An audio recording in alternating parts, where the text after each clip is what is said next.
ኢና ሊላሂ ወኢና ኢለይሂ ራጂዑን። እህታችን እንግዲህ ዛሬ ተቀበረች።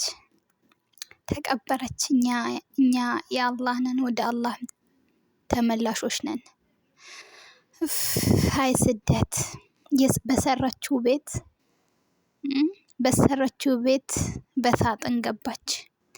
አንድ ቀን የሰራችውን ቤት እንኳን እፉ ብላይ ሳትኖርበት የሰበሰበችውን ልብሶቿን እንኳን ሳትለብስ የናፈቀችውን ቤተሰቦቿን ሳታይ ስንት ህልም ነበራት፣ ስንት ውጥን ነበራት፣ ብዙ ነገር ነበራት። ግን ለፍታ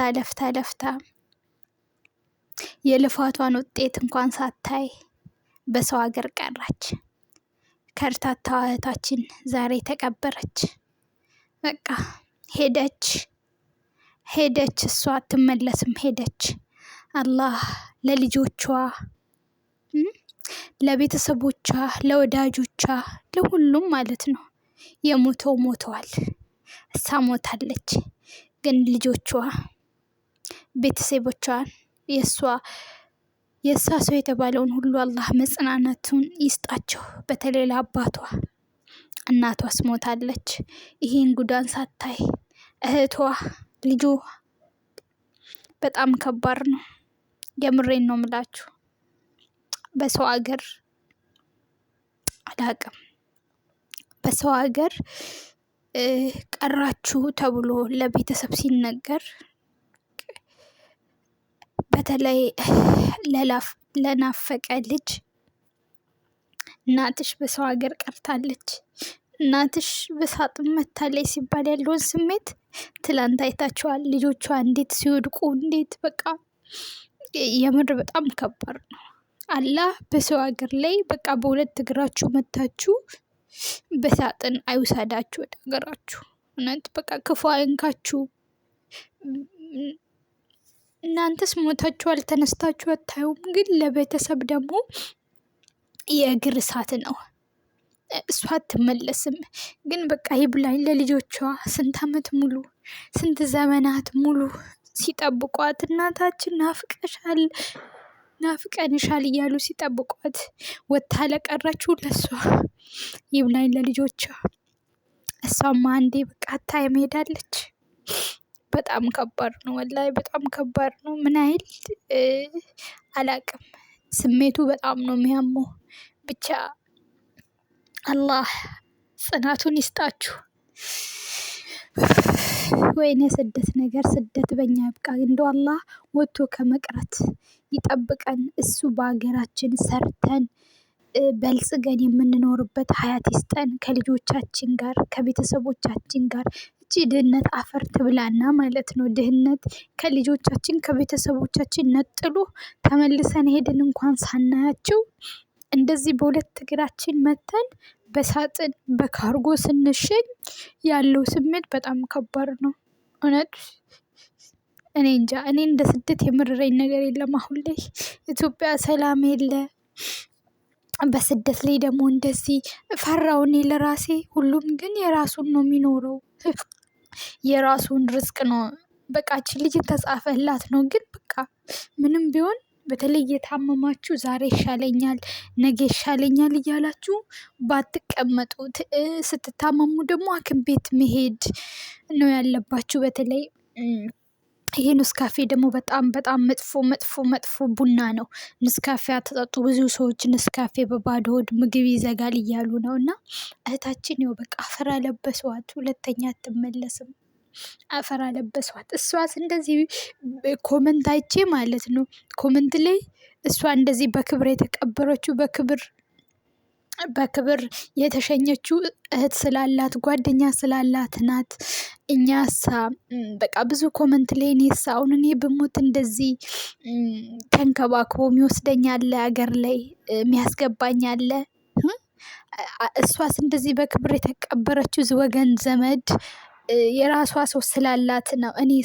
እኔሳ የሚሉ በጣም ብዙ ሰዎች አሉ። ታውቃላችሁ፣ እውነት ነው። አበሻ አይታችሁ ከሆነ መርጦ አልቃሽ ነው። ለሚኖረው ነው የሚያለቅሰው። እና አንዳንዶች ደግሞ የማይታወቁ እሱ አሁን እህቷ ታዋቂ ስለሆነች ሰው ስለምታውቅ ነው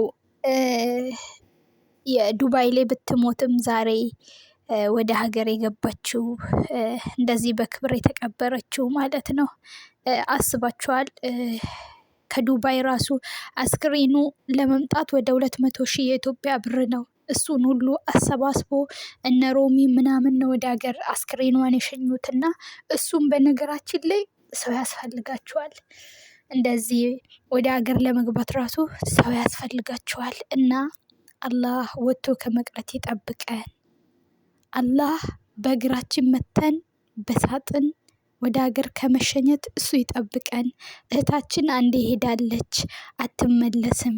ለልጆቿ፣ ለወዳጆቿ፣ ለዘመድ አዝማዳ ሁሉ መጽናናትን አላህ ይስጣቸው፣ ያበርታቸው። ላያስችል አይሰጥም እና ራሳችንን እንጠብቅ። ስደት ላይ ያለ ነው በተለይም ራሳችንን እንጠብቅ ነው የምላችሁ። በቃ እኔ እንጃ። ያው ግን ሞት ከመጣ ለሁሉም አይቀርም አይደል? ጌታው አንተ ግን እኔ የምለምንህ እንደው እናቴን ሳላይ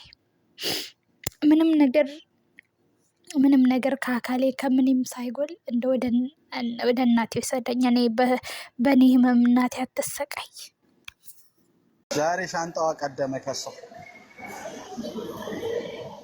አንዳንዴ ካሰባችሁት በላይ የማይሆን እግዚአብሔር የፈቀደው ነው። ካልሆነላችሁ ተነስታችሁ ወደ ሀገራችሁ መግባት።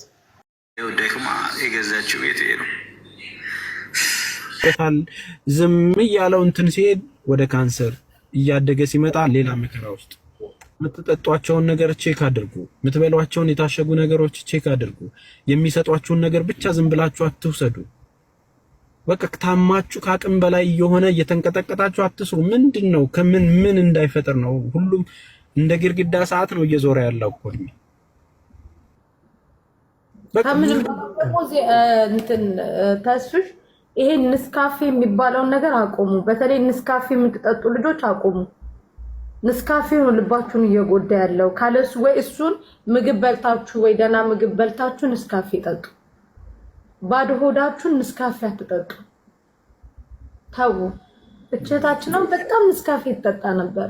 ያን ንስካፌ ለልባችሁ ጥሩ አይደለም። እንኳን ለልባችሁ ለሰውነታችሁም ጥሩ አይደለም።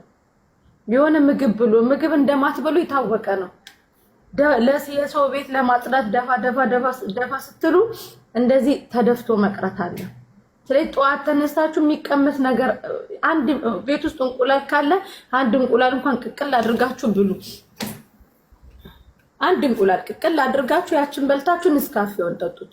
ውሃ ጠጡ።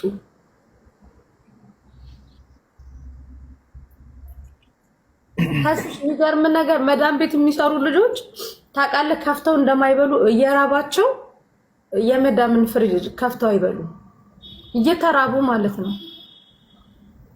በቃ ይሄ ይሆናል አይደል? ያደግንበት እንትን በቃ ይሄ የሆነ በቃ ከበላውስ ምን ይሉኛል ሰቀቀን። አይበሉም። ያችን ንስካፌ ብቻ እንትን ብለው ያ ይይዛቸዋል።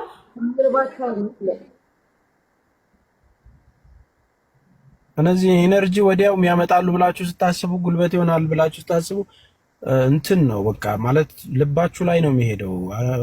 እየሰራችሁ በዚህ ላይ እንኳን የሚበላ ከሌለ እናንተ የምትፈልጉት ነገር ከሌለ መታችሁ እዚህ ለማታውቁት ሰው እንኳን እርዳታ ትረዱ የለኑ እርዱ ስንላችሁ ለራሳችሁ ወተትም ይሄ የገብስ ዳቦ ምናምን ያንን በቃ አንድ ጉርሻ ጎርሳችሁ ያንን ይሄ ኢንዶሚ